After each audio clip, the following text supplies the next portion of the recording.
Luego Pablo se refiere al esclavo desobediente, llamándole su hijo en la fe, recordándole así a Filemón que Onésimo era ahora un hermano en Cristo. El juego de palabras del versículo 11 se basa en el significado del nombre, Onésimo, que significa útil. En otras palabras, Onésimo había demostrado ser útil para el servicio cristiano de Pablo en Roma. Ahora era un esclavo de Jesucristo. Pablo hubiera detenido a Onésimo como uno de sus colaboradores, versículo 1, pero no quería hacer nada sin el consentimiento y conocimiento de su amigo Filemón.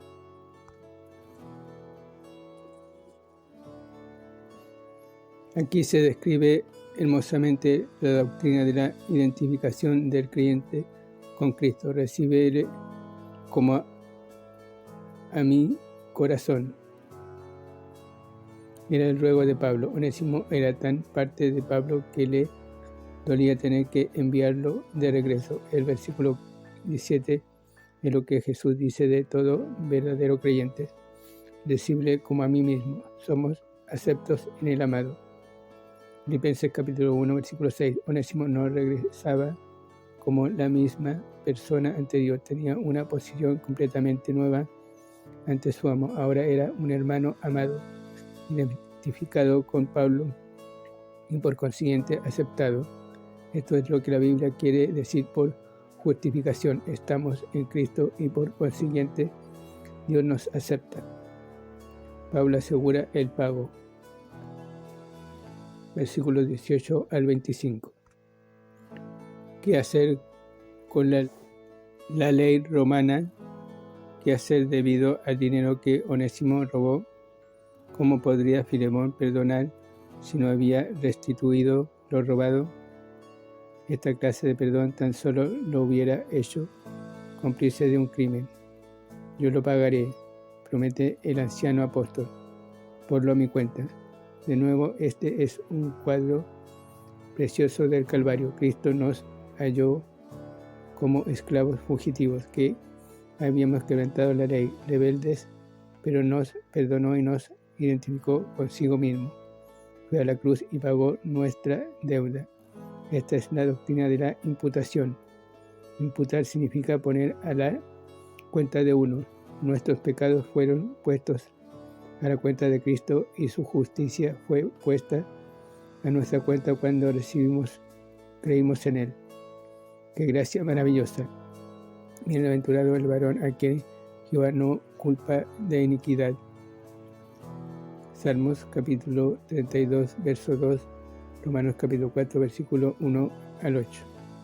Nuestros pecados fueron puestos a su cuenta, aun cuando Él nunca cometió pecado. Segunda de Corintios capítulo 5, versículo 21. Nuestros pecados fueron puestos en Cristo y su manto de justicia fue imputado a nosotros.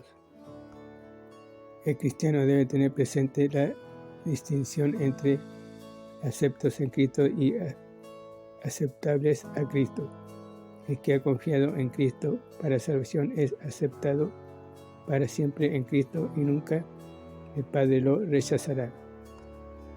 Cuando los creyentes pecan, son aceptos, pero sus acciones no son aceptables. Es decir, el cristiano verdadero seguirá siendo acepto en Cristo o aceptado en Cristo para salvación, pero Dios nunca aceptará el pecado.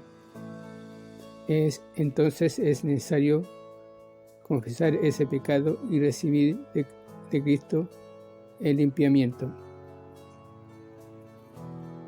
o restauración, como también se le llama. Primera de Juan capítulo 1, versículo 9. Debido a que somos aceptos en Él, tenemos la calidad de hijo. Según vivimos vidas aceptables a Él, tenemos comunión. El versículo 19 ilustra la forma común de yo lo pagaré de los días de Pablo. Él estaba en realidad tomando sobre sí la deuda de Onésimo.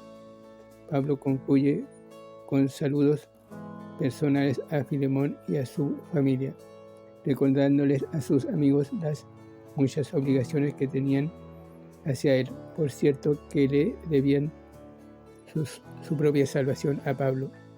El apóstol estaba seguro de que Filemón correría la segunda milla y haría incluso más de lo que le había pedido. Es hermoso leer que Pablo pide que oren por él y que le preparen hospedaje para cuando le liberaran de la prisión.